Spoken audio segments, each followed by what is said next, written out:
Yes, hello folks, there we are. Welcome along once again to another edition of the Irish F1 show. Again in association with PFT Travel, who are very grateful to. What do PFT Travel do, you might ask? They cater for all your transport requirements from a private minibus to luxury air-conditioned coaches, giving you the perfect solution every time. Travel in comfort, arrive in style with PFT Travel. You can contact MJ on 087 624 8831 or you can email pfarrelltransport@yahoo.com, and they're also on Facebook at P. Farrell Transport Limited. We are, of course, looking back on the Azerbaijan Grand Prix. We're going to have a little look ahead to the Canadian Grand Prix as well next weekend. So plenty to get stuck into. Apologies for not having a show after Monaco. We were away for a few weeks, which I suppose we're all entitled to do. But we're happy to be glancing back once more at events on the circuit. And we'll even have a look back at Monaco as well, because it's been a while since we spoke too. Lads, if you want to get in touch, we're live on Facebook, on Twitter, and on YouTube. And by all means, get in touch. We will be on Apple, Spotify, Google Podcasts, etc. All the usual spots. Probably as 20 minutes, half an hour after the show. The occasional time we get cut out, it doesn't go till the following morning. But forgive us. We do have a little bit on every now and then as well. Richard Carney, how's the form? How are you going, Kev?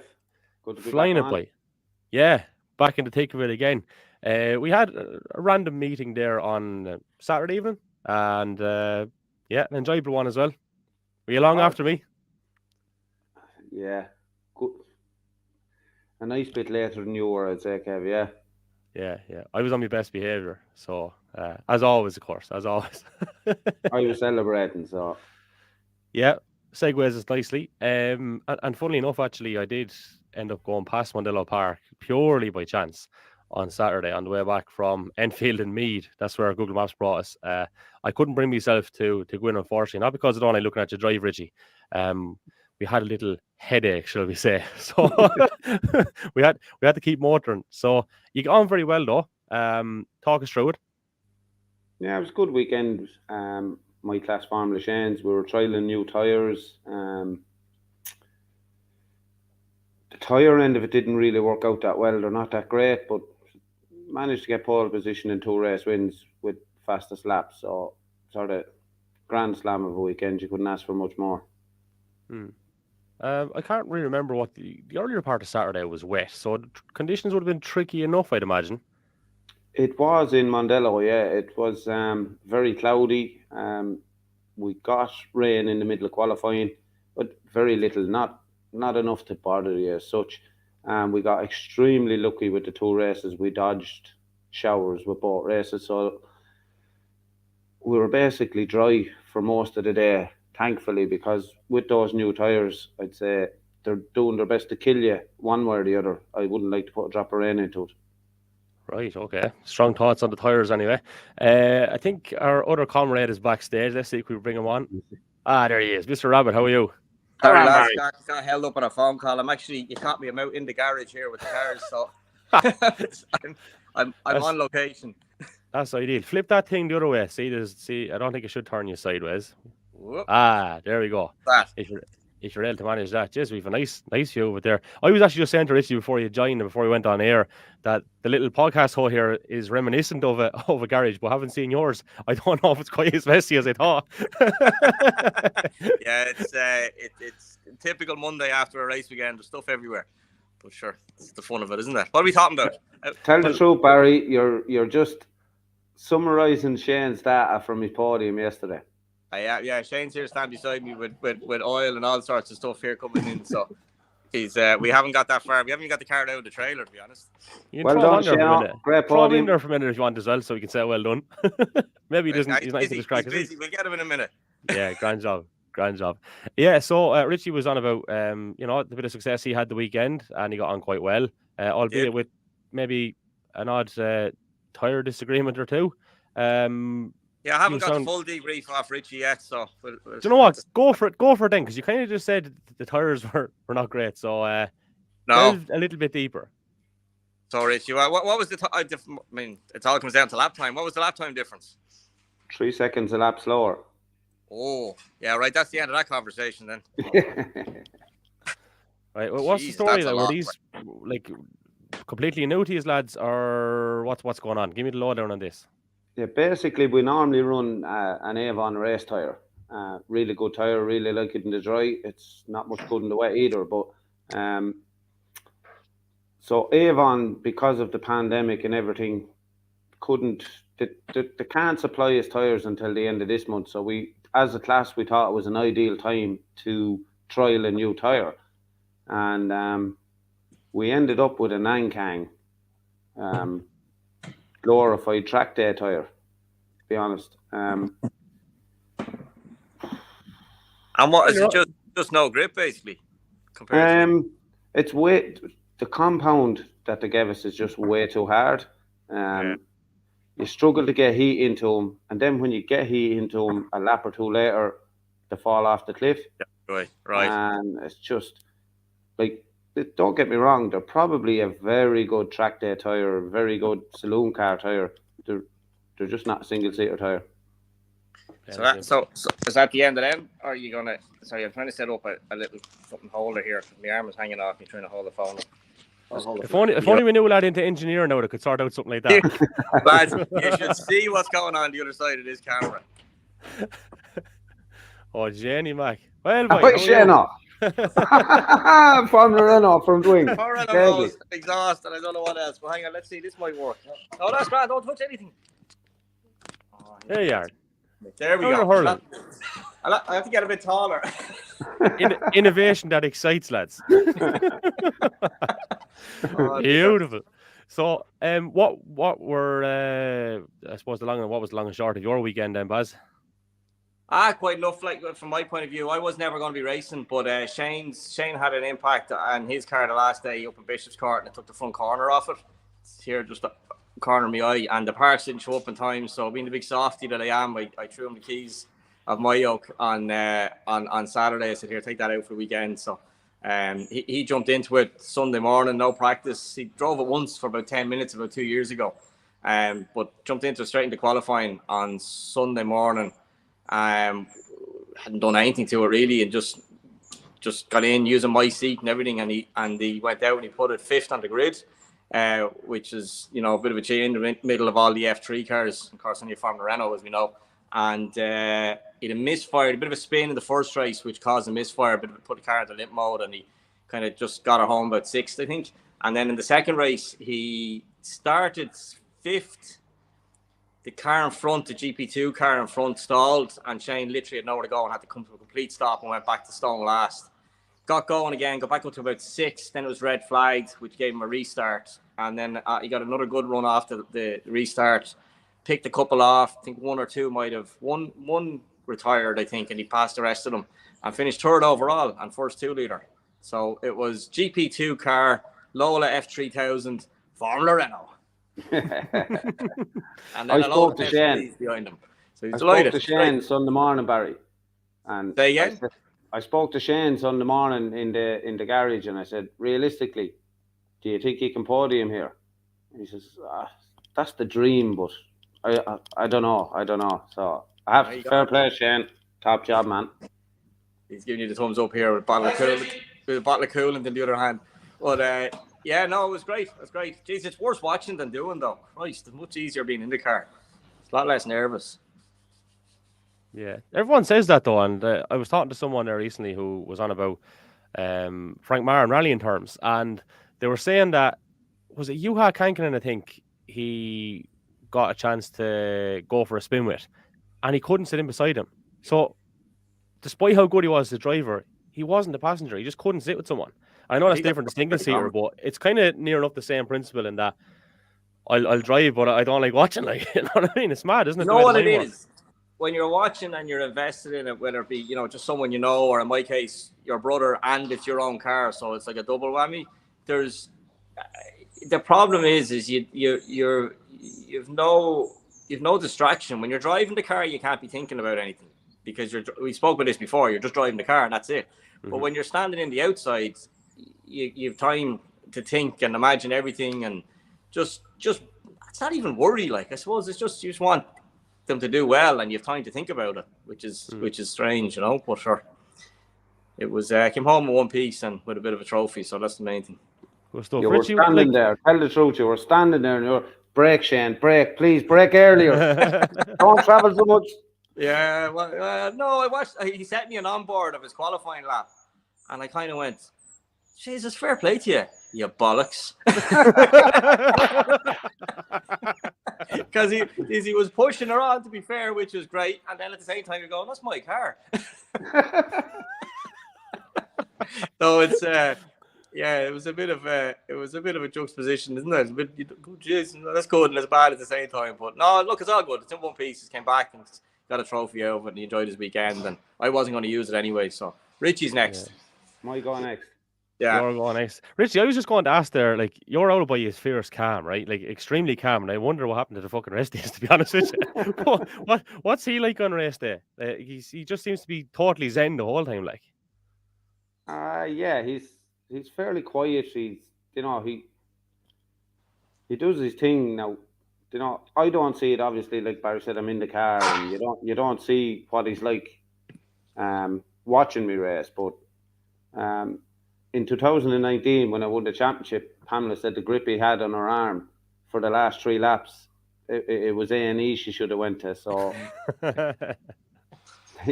yeah, that answers that issue. I suppose, lads, we'll talk about a bit of Formula 1, will we? Oh, yeah. Might as well. We might have to do a rebrand on this, into actually. the Modelo podcast, this thing is. Yeah. Just don't say that now, because another idea will flow, and next thing I'll really be killed. The idea you're throwing at me Saturday evening, Kev, that's brilliant. I can't remember. Can you remember? I don't. No, I don't. Now, in fairness, Richie, there was a heavy night beforehand, and we were in the thick of it again, weren't we? So you'll forgive me that much. Barry, he reckons me, you, and Kevin should meet up in a bar somewhere and do our podcast from a bar. And record the evidence. That's never a good idea. I like the first bit though. Yeah, maybe. Yeah, we'll have to do it at the start of the night though. Maybe rather than the end. I'll podcast first, obviously. Yeah, we'll do that. It's a date. Just even to get the room inside Mondello, and like that's obviously where all your enthusiasts are. Wouldn't it be great to get lads in and just have the crack? And obviously don't film what happens afterwards. Or maybe we will. We'll see. We'll make them pay for that though, in more ways than one. Let's see. Rome wasn't built in a day. But I do think down the line, lads, I could see a live show happening. I think it'd be great crack, and I'd love to do it. Absolutely. Right, bringing it back to F1. So, you'd never think it was the Irish F1 show, would you? It's definitely a Mondello show. But right, where do we start? What do we think of it in general? We won't go into anything that's on the running order just yet, but I suppose broad overviews. Richie, I'll start with you this time. Enjoyable race. I enjoyed it. Just on a whole, Red Bull are just superior team to Ferrari strategically wise. Like, sort of at the moment, they're just a powerhouse in every way, shape and form. Every decision they make seems to work out in their favour, whereas with Ferrari, it's the complete opposite. Everything they do seems to backfire on them. But I enjoyed the race. Yeah, I thought it was a good race. Barry? Yeah, I mean Baku or Azerbaijan, what are you going to call it? It's thrown up a few, I won't say, spectacular races. It's thrown up the odd weird thing, with whether it be, last year with Max a couple of laps ago, and the punctures and the oddball crashes and stuff. I don't think it's ever been a classic, but there's always been something unusual happening. There was a little bit less of that this year, I suppose, than before, with the possible exception of the fact that the two Ferraris blew up, which is, from Ferrari's point of view, it makes it fairly unique. But a decent enough race, not a showstopper, but a decent enough race. But I'd say there's some worried heads in Maranello at the moment, trying to figure out what's going on with. Of course, there was the two works cars, the two Ferraris themselves blowing up, and then there wasn't there the Alfa and was it a Haas? I think another two Ferrari engines letting go too. Yeah. So four Ferrari failures is certainly a lot to be worried about. It fucking is, because it's all too common, and really it's costing Leclerc the championship at the moment, in addition to what Richie said regarding poor, I suppose, decision making as a team. Yeah, and he's been on. What did I see earlier? Was it four pole positions have resulted in a fourth and a second or something like that? I mean, it's just he's doing the hard bit. He's putting the thing on the front row, and then he's just being let down, be it by strategy, race pace, or reliability is letting him down, and that's going to start stinging. What obviously is already, but he started losing confidence in his equipment and his team, which is a bit of a slippery slope, unfortunately, because he's doing all he can by putting it on pole. So, and I don't think they're going to be a quick fix to it either, especially not with the likes of budget caps, and of course the engines are not allowed to be adjusted only for reliability issues, which of course this is, but you can't adjust the existing engine. It's the next engine that comes into the pool is the only one that's allowed to be adjusted or modified. So if they have got a problem with the engine that they're currently running, it's got to go in the bin, and then that means they're going to run into a lot of penalties down the road when they try to introduce, because that's one of whatever 4 or 5 engines that they're allowed to use, and all of a sudden, instead of getting 5 or 6 races out of it, they're getting 1, and they have to launch it, which means come later in the year they're going to start hitting penalties for engine changes. So it's a big problem, even if they can fix it. Mm-hmm. It is. The team orders, lads. That's the next thing I want to talk about. The fact that this was even a conversation, was it a team order or not? I think Paul de Rest said, I can't think of exactly what he said, but he basically said it wasn't a team order, but it was a team order. For me, it looked fairly obvious. All right, yeah. Don't fight not a team order, like, kind of. Let him pass as a team order, right? Regardless of whether you say don't fight or not. He was probably going to pass him anyway, wasn't he? But I think don't fight basically means what it says, but it's, if there's someone like someone can pass you and then you can put up a fight, or someone can pass you and you don't put up a fight. But, so in other words, if he's going to go by you, I suppose it's a case of, well, don't slam the door closed, don't make him go around the outside, don't put him off the track. If he gets up along, we're not going to tell you to let him by, but you don't have to, furiously defend the position, or you're not to furiously defend the position. That's probably where I take it. If he sorry, just to interrupt you, Barry, but we also hear that radio message going across probably 30 seconds to a minute after it's actually gone to the driver. So when we got that message, he was just passing him out, wasn't he? I think, from memory. So yeah. It's just interesting to see how early that message went in. I would have affected anything? I don't think so. I think he was still going to pass him. Yeah. I think it was a message to Perez. Barry's at the freezing on us. Hopefully he comes back. Richie, I'll bring you in here when you try to get Barry back on. That thing don't fight. That was just a PC way of saying, listen, let Max through. Don't hold him up. Don't,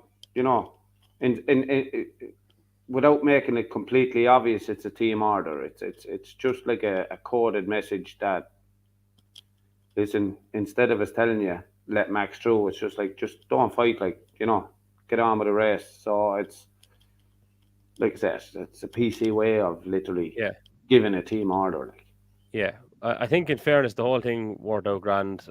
Perez was happy enough with how everything went too. And I think you're right, Kev. Max's pace. He was always going to win the race one way or the other. Yeah, I think just given the way the things were panning out, that's what I felt. Anyway, I think Baz is back with us. Barry, you're back with us. I don't know what happened there. Yeah, sorry, lads, just lost the internet there for a second. We're back. Can happen every now and then. We're just saying there that it was kind of inevitable that he was probably going to pass him, and that it was going to be very difficult, I think, for Perez to challenge anyway. But just taking it back to the start that Perez got, and it's something I wanted to ask you guys as well about what side of the track pole is on there. Did that come into your head at all? Am I way off with this? Because I know it gets talked about quite a bit, but I've never actually spoken about it with you guys. He got off a fraction quicker, but it was enough to give him inside line into turn 1, which is a left-hander. But from memory, whoever's on pole starts on the right. Am I correct in saying that? Normally. Yeah, normally, like a lot of times Paul will be on the inside for the first corner, but sometimes they'll decide based on the racing line, because in Baku, as you arrive at the first corner, you'll arrive on driver's right, so you'll be to the right hand side of the circuit, which is obviously then means that the track is cleaner, and in theory you should get the better launch off the cleaner rubbered in surface than the kind of dusty inside line that's not used all weekend.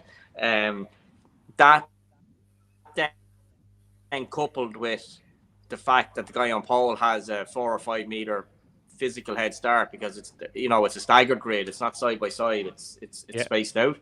The two of them combined should give the advantage to the guy on pole. Just the 4 meters as a start. Never mind the extra grip you'll have. But to counteract that, the guy on the inside has an advantage too, because if he can stay alongside, he's going to make it into the corner. So, and he can break that bit later, and a little bit unusual in that. Yeah. Richie, I'm going to bring you in but here. Don't forget, he's breaking that bit later on a dirtier corner, yeah. Sorry, you're breaking up and there's a little delay, Baz. That's all. That's why I was throwing Richie across there. But I can see that corner suiting you down to the ground, Richie. If you weren't on pole, which I'd expect you to be on anyway. But if you weren't, I could just see you going literally bullheaded into that corner, and not being too upset about being second on the grid. It's a bit of a funny one, like as Barry was saying, pole is normally, first corner is a left-hander. Pole will be on the left. First corner is a right-hander. Pole will be on the right. Yeah. But like Barry was saying, to do like on the right-hand side in Baku is the racing line, which should be the cleaner line, which should have rubber down. You should effectively get a better launch. You're not on the dirt on the left-hand side. But in the same breath, I think I'd nearly rather start second in Baku if that be the case, because you get the good launch. Dirt or no dirt, you're going to fire it down there, and he's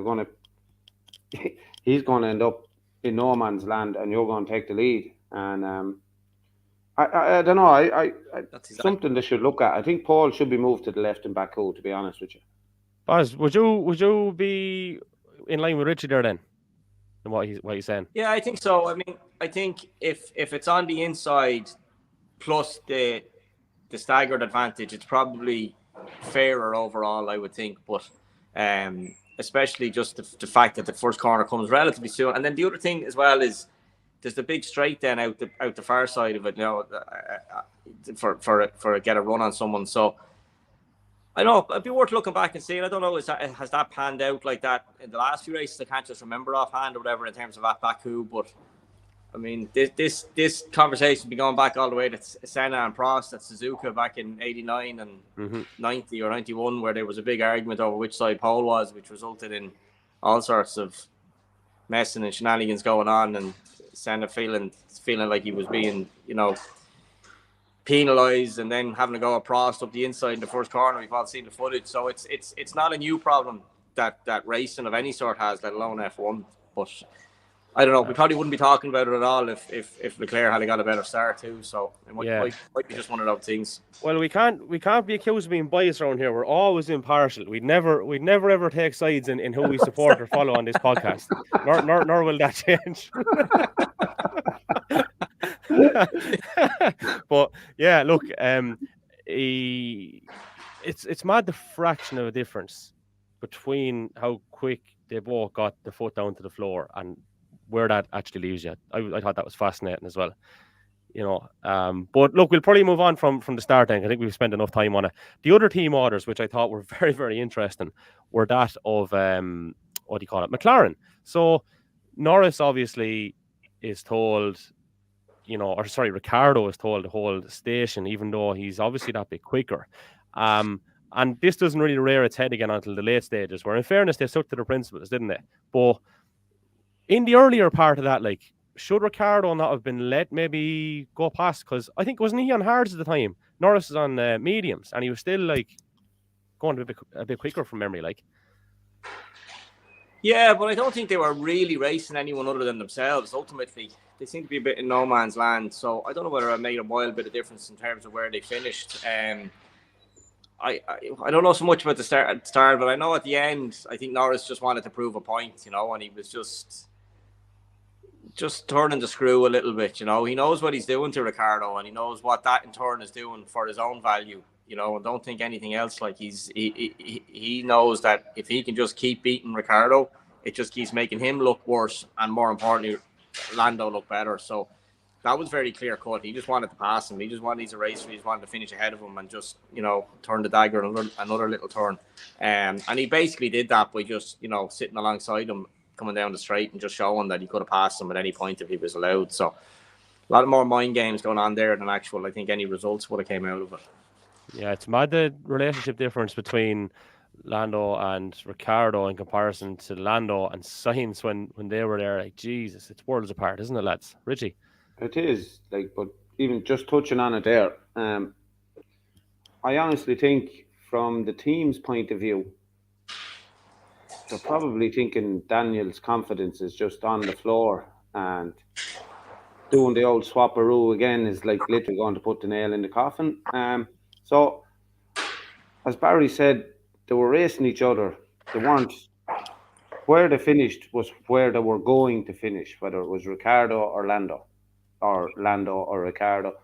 And I think Zach Brown probably looked at it and went, listen, let's give this one to Daniel and see if it can perk him up a little bit. And, maybe he might start getting a bit of a run together. But certainly at the end, Lando, was, as Barry said, he's just drop alongside him, let him know I am actually quicker and I am, get in his head. But I think from the team's point of view, they wanted Ricardo to finish ahead of Lando to try get his confidence built back up a little bit. Yeah. I think there's probably a bit of games and brinksmanship and stuff, but really, I don't know. I don't think it's much of a story, to be honest. No. Mike Dermody's after asking, were McLaren not racing Alpine? I think they were. I think Alonso was in the frame, wasn't he, or the earlier part of the race, and that's why this became a bit of a thing. And the lads were a bit higher than their actual finishing positions, I think, when this might have been going on, were they? No? Yeah, I think earlier there was definitely a bit going on with the Alpines, all right, and I think that's why they kind of, they definitely manipulated it a little bit at that point, and then that's why, they were asking Lando to kind of repay the favor somewhat. At the end, it's two slightly different circumstances. At the end, they were only racing each other, so I'm not sure why they'd have to impose team orders there, because they weren't trying to beat someone else. But yeah, I think that was the angle that was put forward to Norris, was go, look, Daniel did or didn't do this for you earlier in the race, so it's payback. And I think he actually said it on the radio. He says, yeah, but this is just for position. This is not part of a bigger strategy against another team. But I don't know. There's probably an element. I think if Ricardo was a bit more comfortable in the team and in the car in general, they probably would have let them race it out. But the situation as it is, yeah, maybe not just to make him feel better. Maybe that wasn't the driving force, but I suppose maybe just so it didn't feel worse, if that makes sense. Yeah, I get you. To have him actually be passed on circuit with a couple of laps to go might have just been a little bit hard to swallow for him. Mm-hmm. Moving on to George Russell, lads, another podium. Very impressive, I have to say. We've remarked on it a few times, not just the fact that he's finishing ahead of Hamilton, but he's just so consistent this year, and even at times when the car still needs improving, obviously after the weekend. And let's bring in a quote from Toto Wolff. Wolff backs Mercedes' technical team to get the W13 back on track after labelling the car as a shitbox to drive in Baku. So he didn't spare in fairness, Richie, did he? No, and I think it goes back to a point I made in one of our previous podcasts. Listen, the car is shit. It's this porpoise, this bouncing, whatever you want to call it. Mercedes just can't get a handle on it.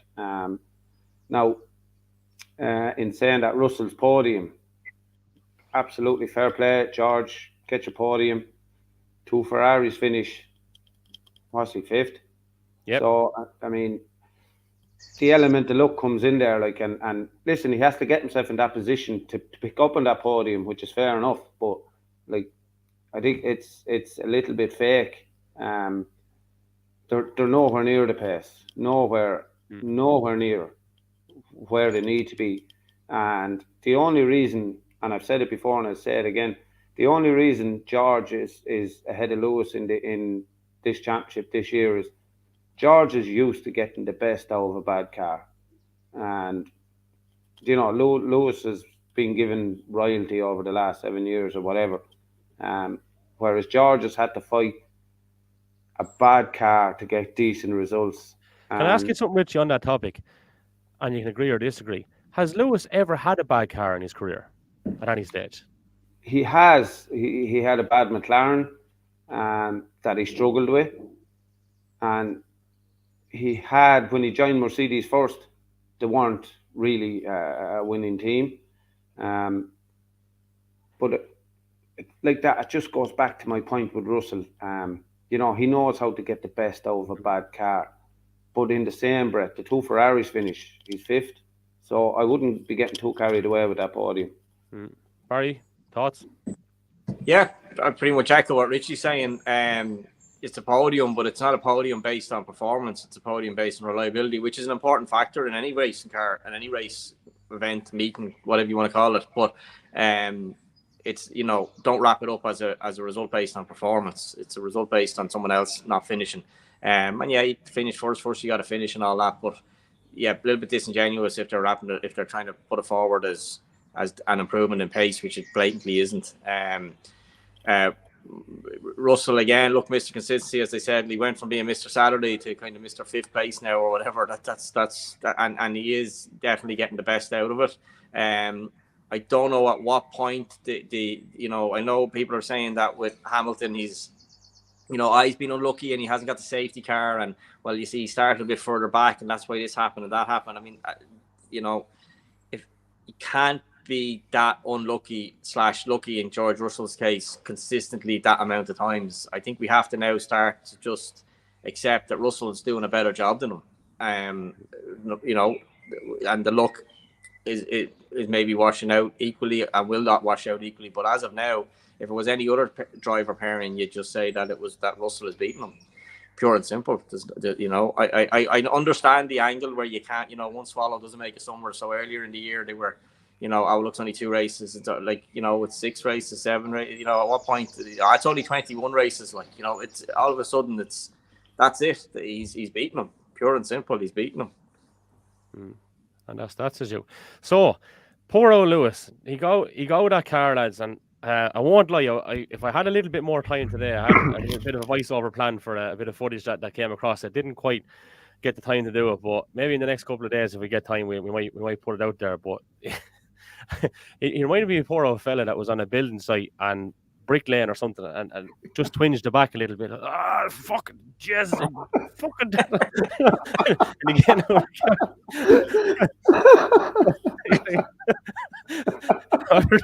what's wrong with you? After doing me fucking bad. You barely get the words out, like. And then just when the poor old fella walked away as well, like, I was just thinking, oh Jesus, you can hear everything he's saying. But Jesus, it was cruel. Imagine going through a full race, like getting the shite rattled out of you like that. Like, so what way could you be on in bits? Yeah. Juan, you're gonna say something? That's why he doesn't carry all the bags, Barry. His back is full. I had a feeling that was coming. In her defense, actually, she seems to be able to work wonders altogether. This sounds like I'm taking the piss and being disingenuous, but I'm actually not. She's an acupuncturist as well, because he put up a poster today saying that she did the acupuncture or whatever. He'd be right as rain for next week. But it's a cruel yacht to be going through, ain't it? Like, Jesus. Now, I just wonder then, out of interest, and I was the same for everyone, of course, back in the 70s and 80s, I wonder what the boys were like. And this is like more pub talk now. Well, Jesus, back in my day, if you got a shoulder, you'd fucking soldier on and you wouldn't show him on your heart. But that's kind of, I suppose, pub talk. But yeah, at the same time, they were used to it every day. He's not used to it, I suppose. Is this it? Like, yeah? I don't know. My back is getting sore sitting on the side of this fucking race car trying to talk to you. But anyway, the thing about it is, you see the air going to retire, all right, lad. I maybe I'm a cynic. I don't know. I'm getting older, and that's probably what happens. But do you not think, is it plausible? I'm not saying possible. Is it plausible that, look, Mercedes are crying out saying, Jesus, this is awful hard, it's dangerous, it's sore, it's, you know, blah, blah, blah, blah, blah. They want the rules changed to help them overcome their biggest hurdle is the fact that their car is porpoising or bouncing or whatever else. If they can sort that out, they'll take a big jump. So their claim, you know, is it beyond the bounds of possibility that somewhere in some motorhome somewhere at the weekend, the lads like, look, make a bit of a deal out of this. So, it's like, oh, my back sore, blah, blah, blah. And, maybe it was sore. Was it that sore? I don't know. Was it for the cameras? I don't know. But it's certainly possible that they're playing up to it. And they're definitely putting the press releases out and the oh, it's health and safety and it's dangerous. And lads, if you just want to make the car more comfortable, you can do it overnight. You just turn the front and the rear push rods, you lift it up a little bit, or you change the suspension, you change the ride height, the car will not bounce. That will stop. It's an aerodynamic event that the height of the car will eliminate. So if it's really that bad, they can sort it. They'll lose a half a second a lap or more maybe, but they can sort the comfort of the car out if they want to. So I think anything that comes out of any team, it happens to be Mercedes, but anything comes out of any team at the moment crying that it's so dangerous and it's so, this, that, and the other, it's just posturing and it's just looking to get the rules changed, They can fix it if they want and make it the most comfortable car on the grid. Might be 15th, so maybe they don't care that much. On a completely separate note, Barry, I heard you're a great man to sing a song when you're waiting for a boat. Jeez, that's one thing you don't. Well, if there's going to be pain anywhere involved in racing, it's listening to me sing. That's for sure. Remind your bouncer or Barbison. What was it the woman said, Richie? Hit that off your leg and shut the hell up. She had to be. Richie started singing, and you won't. I'll use the word loosely. Started singing with him, and some local. Barry, I told Kevin this story Saturday evening. Some local comes up and hands me what do you call it? Not a tambourine. Tambourine, you hit off your leg or whatever, it rattles. I don't know. One of them things. And she handed to me and she just goes, "Here, son, hit that off your leg and shut the fuck up." So it was then that my dreams of stage and stardom died, unfortunately. So we'll gambler in Holyhead. When we go and do our live podcast then in some pub, it will just be a podcast. We won't get a karaoke thing integrated into it, basically. No, you'd have to change the rating on Apple iPods or Apple iPads for that, Yeah. Well, at least you'll be able to carry it anyway. Barry says to me, "Can you sing?" I said, "No, I'm shit. I can't sing at all." Yeah, bollocks. We got up and now listen, I'm not Justin Bieber by any shape or form. But or Timberlake. or Timberlake or any of these guys, but listen, I can carry a small bit of a note, but it was quite funny. And when we finished up and we got back down to our drinks, Barry looks at me and goes, "You fucking prick." Yeah, you walked me right into it. You walked me straight into it. I wish there was footage of this somewhere. That'd be absolutely brilliant. Right, so have we anything else to cover in Baku before we go on to Montreal? Just go back to the start for 1 second where you're on about Perez's good start. Mm-hmm. Actually, if you look back at the start, Max gets an absolute screamer. Best start of the three of them, just gets boxed in by Perez and Leclerc. I'd say he had to lift off 200 yards before he ever got near the corner. He made two Red Bulls made bullet starts. Yeah, he did. Verstappen's was absolutely the best of the whole lot of them, but he'd know where to go. He'd absolutely know where he was boxed in and had to back out of it altogether and just wait his turn. But I noticed that too, all right, yeah. But the Ferraris pour off the line and they've got bother. They've got bother and it's not going to go away overnight. Unless they cure it, championship's over. I think so. And I don't see anyone else coming at them, so they need to solve it. But they're going, even if, as I said earlier, even if they solve it, they're going to lose an engine from the pool. When they bring in if they know what it is and they fix it, they're still on the back foot because they're going to lose 5 races worth of that engine or whatever the amount it is, a considerable amount. So I think they're in bother one way or the other. Looking at Leclerc's blow up and engine blow up. Yesterday, I don't think he actually lost the engine. I think it was the turbo that let go. Yeah, I think so. Yeah, he drove it back to his pit. Yeah. So they might just sneak away there, and then I suppose turbo blows like that as a team, you just sort of say, right, we'll take the hit and put a new unit in it. Probably, I don't know. Yeah, but it's happening a bit, too many times to too many Ferrari engines for it not to be something inherently wrong. I think it's not just bad luck or something silly. I think the best thing they can hope for is that it's the same thing over and over again, because then they can fix it. Or what would be worse is if it's a different thing each time, and then they're really at sea then. Well, that's the good news is we don't have any predictions from the last day to get right or wrong. So we're 100% record with the last one. I didn't really get to talk to you about Monaco, which is there any point talking about now, really? What was it? Great for Perez, that's what it was, and it was a bit of justice. The only talking point after that, which now makes it run in the sense of time, was what I said to you with the 1-2 being reversed in Barcelona at the time and the result in Monaco. We would have been looking at a very close championship race. Let's bring in where we are now in the standings before we actually look at this weekend. So Max is on top of 150, Perez on 129. So look, there would have been a gap still, right? But there's 143 would have played 136 though, not much of a gap. If I think there if would that have was been reversed. 1 point. Wouldn't have been 1 point, I think, in the difference after Monaco, and then whatever, I think so. and then the whatever 7, so 8 or whatever it would be instead of whatever it is. Leclerc's on 116 now, and I know it's not a million miles off, but Jesus, a lot has to go right now, even at that, doesn't it?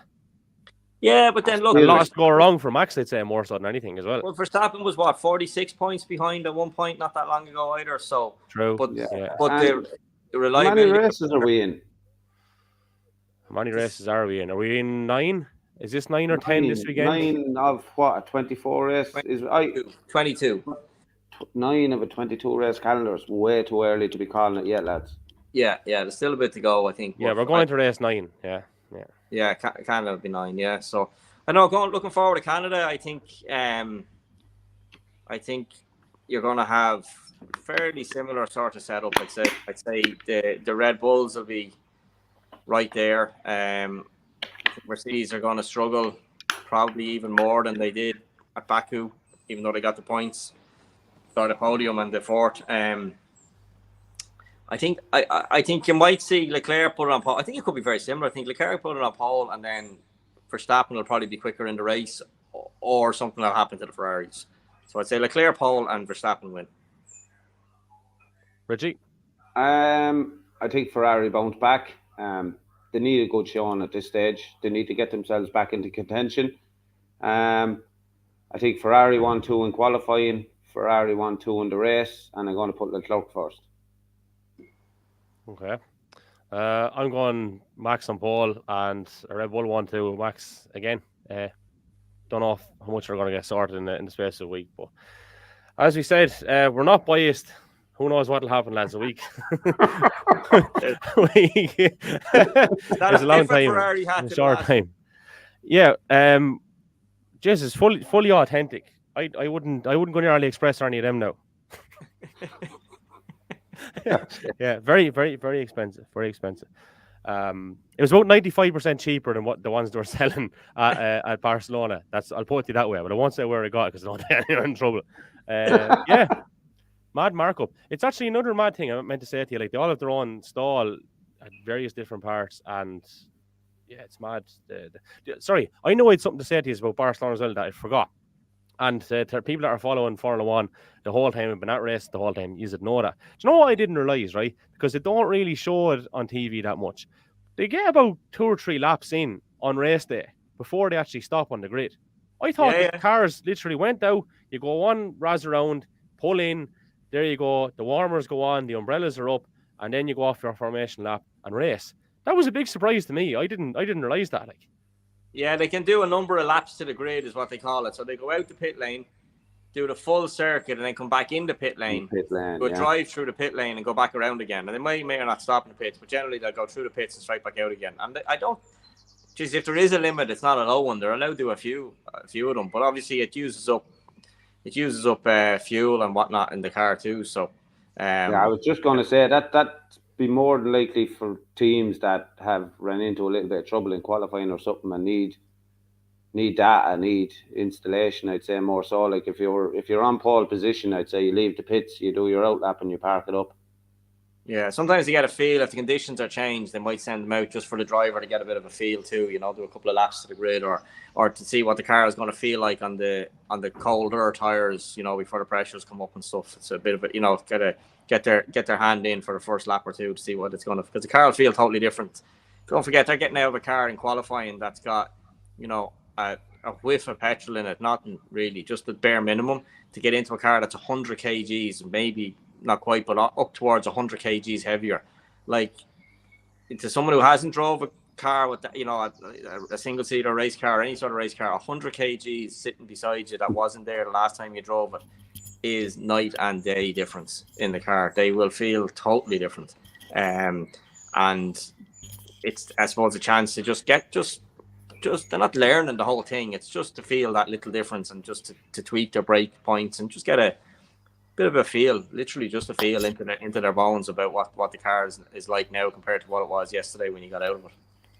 So that's what they do that for. Last question before we finish up. Mike Dermody's in touch again. He wants to know, is it just simply a case that Ferrari have good quality, but Red Bull just have better race pace? Is it as simple as that? And will it be as simple as that, I suppose, even if reliability comes knocking in favour at Ferrari?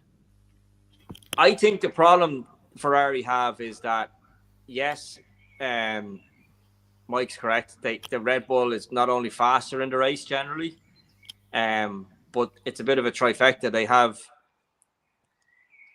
They don't have the race pace of the Red Bull, they don't have the reliability of the Red Bull, and they don't have the strategic capabilities of Red Bull. So the three of them things, any one of them is going to scupper them in a race. One weekend it could be the pace, then it could be reliability, and then it can be the strategy, and that's a big deficit to carry into every race. Like, so the only thing they have going for them is they can put it on pole, which isn't the be all and end all. I mean, maybe at Monaco, and it didn't even work there for them. Yeah, all right. We're into the AOB part. That's any other business, not any old bollocks. And one thing I want to say, Richie, you said to me the other day, Leo Nolte was at it again. He gave the F1 show, Irish F1 show, a very good plug on Saturday up in Mondello. We thank him for that. And we're going to get a few stickers, I think, somewhere, aren't we, for the car? Yeah, Barry, I'm sure you know someone that can knock us up a few Irish F1 we've stickers for our cars. We've a business here to get a bit of a plug-in called Rapco, myself and the brothers. So we do vehicle graphics and race cars, vans, trucks, wall wrap, wall art, stickers, anything vinyl. We can do all of that. So we'll send us on the logo. We'll get something onto the cars for sure. That's the job. That's what I like to hear. That's what I like to hear. Thanks a million. Surely Kevin Rapco hardly charges for these, will he? Jeez, you wouldn't know. No, I didn't want to ask him live on air, to be honest. You can get the first round on the live podcast. We'll be able to chuck the Rapco logo on the screen here as well. There you go. I can do that here. Look, watch. I can do that here. Look, I'm paleststorage.e as well. Yeah. Oh, hold on. There you go. Give them all. You're absolutely shameless, rabbit. Yeah, and Richard Carney, engineer. We have a few more there as well, which we should give a shout out to as well, I suppose, when they're on your cars delivered. Look at this other ad. Look. Oh, gas man. We'll take a screenshot of that. Actually, before we go, I do have something on an AOB part. What was the story? I said this to Richie the other day. The picture that I got obviously was from your Instagram page, Barry, of the navigation trial of yourself and Richie. And I knew one day, like I got that picture about 3 or 4 months ago. I knew it one day that would come in handy on social media. And bang, there we go. Covered us from Monaco. What was the crack that day? You might as well fill us in here. You looked like a man that was scared. That was Leo Nolte, we just mentioned a minute ago with motorsport.ie. He came up with a great idea. He got a Yaris and he entered myself and Richie. He donated the Yaris to the cause and he entered myself and Richie into I always forget the name, but what was it called, Richie? An endurance trial, was it? Endurance trial, I think. That's what they call it. Yeah, it was an endurance anyway. But that was one of the best days. Great crack. So basically, the idea behind it is you get like that's the Yaris, 1 litre bog standard Yaris, straight from some granny's house down to Richie's in Carlow, and you go along. I just think we had a breeze. What the thing was about, what we were supposed to be doing. We showed up with the car and nothing else.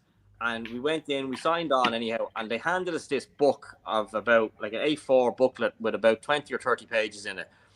Now, I think it was hieroglyphics or Egyptian or something, because it certainly wasn't English, and I couldn't recognize any of the drawings. It was just arrows and loops and squiggly things, and like it genuinely, it was like something like a 2-year-old to try. I didn't recognize any of it. I said, there you go, lads, that's the map book. Best of luck. What? Not a notion. And we were the HQ or the service, whatever you call it, was held in the garage, like a DOE garage, with trucks and that.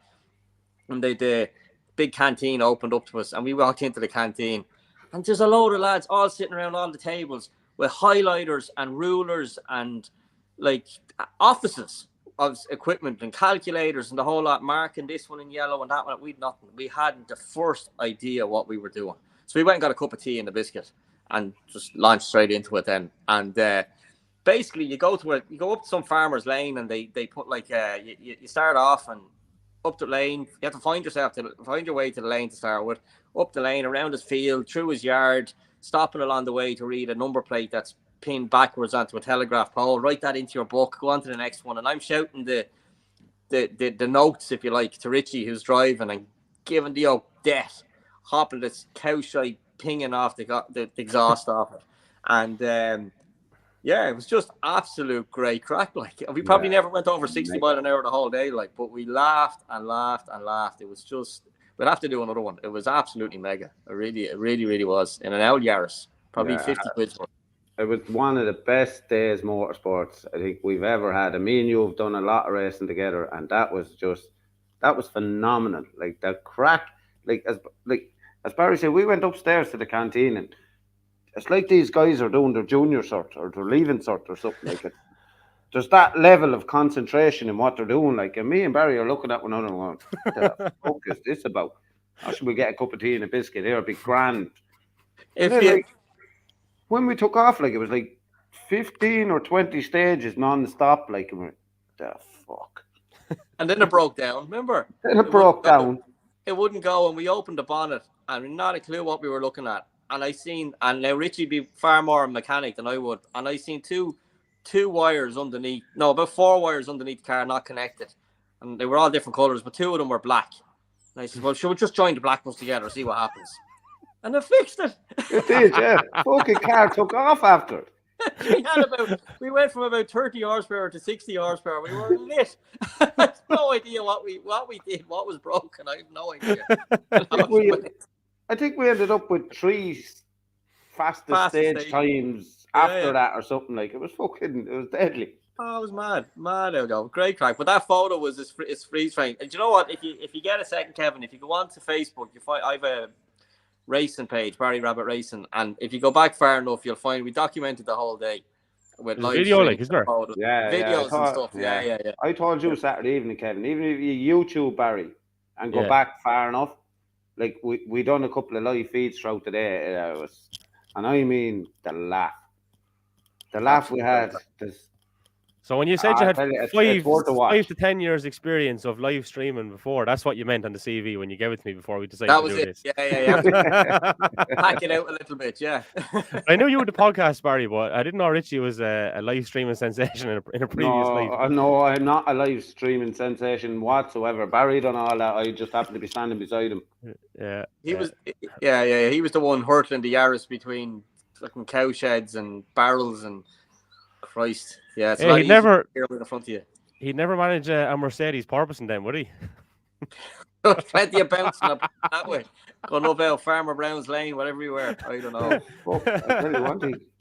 Porpoising, if them boys done one of them endurance trials, porpoising wouldn't bother him in the slightest. Well, the thing about it, Kevin, is between the stage, when you get to one stage to the other, it doesn't, like, there's no such thing as putting in Google Maps. Like, half of the competitiveness is finding the next stage, because it's in I think they call them tulips or something, the notes. Like, you get a little draw and it goes, go for 4 miles, turn right, go for 1 point. So you have to keep hitting the reset button on the tacho, on the trip meter. What was it, Richie? You came around this section, and it said, so it's giving you little landmarks as you go, like, church on the right, bale of hay in the left, whatever. And then it says, what did it say? It says ethnic group who reside in caravans on the right. Yeah, I remember that. Yeah. In other words, halt in sight. and then turn right. The way it was actually phrased now. When you said it was so politically correct how they put it. It was mega. Yeah. What's this mean? We came around the corner. All right. Then it made sense. But when you said there's tulips, I was just picturing the two of you going into the room with all the junior and leaving cert boys taking us. So seriously, that's the fucking tulips I was thinking about. That's what they were calling us. Look at these tulips. Yeah. So we'll do, when we do the next one, we'll be fully equipped. We'll have a notebook and a box of highlighters, and then be no stopping us. Telling you, the highlighter is the key. Highlighter That's is what it. would win you that event. No, it's not about handbrakes or power or suspension. He who has the best highlighters and clipboard wins. Do you remember your man, Barry? Do you remember your man when you were doing the Facebook live feed and you were putting the phone in around the corner, showing all the guys doing their leaving cert? And there's this guy standing across the hall and like he's looking at us and he's like, and me and Barry are looking at each other like, is this guy going to attack us? Or I'd say he was like, what are these pair of fucking gobshites we were doing? recording ourselves at the same time. We'll find it. Ah man, yeah, dig it out. You may send that in a WhatsApp there. Just I'll find it. Have a little look. Yeah, for sure, lads. I'm going to say good luck to you and thanks a million. We'll do it all again next. Do you know what? We're not going to say when we do it next because I'm going to go against my word and probably get killed for doing so. But while we're live on air, it obviously would be much better if we could do this at a later time. I can't do it at a later time on a Monday. On the evening of the race will be class. Now it'll be late next week. I think we have a 7 o'clock start, don't we? In the evening, which might not be the worst thing. Might get away with it next week. After that, I'm not too sure, but we'll see how we go. So watch this space. We'll let you know when the next one is coming out. It might be next Monday at 7. We might get to it on Sunday, but we will let you know 100%. Barry and Richie, thanks a million. Appreciate your time as always. There we go. So we just want to say thanks to our sponsor, PFT Travel, again, catering for all your transport requirements, from a private minibus to luxury air-conditioned coaches, catering for all your needs. Perfect solution for you. Travelling comfort, driving style at PFT Travel. Contact MJ on 087 624 8831 or email pfarrelltransport@yahoo.com. You can also find them on Facebook at pfarrelltransport Ltd. And just a little reminder as well, it's not obligatory, but we do have a buy me a coffee link. If you want to help us pay the bills and stuff, that's there at the bottom. You can support us for the price of a coffee. Not obligatory, not compulsory, just there if you fancy showing your support. You can, of course, follow us on Twitter and on Facebook and on Instagram at Irish F1 Show. We get a bit of content out there every now and again when we're able to. We can't go live on Instagram just because of the frame size. This is set up for YouTube and Facebook and Twitter, but with Instagram, it narrows in the screen, so you'd see half everyone. I suppose if you saw half the amount of all of us, maybe you'd be a little bit happier, but I know a lot of people are enjoying this, so we're going to keep going at it for now. Until next time, take care.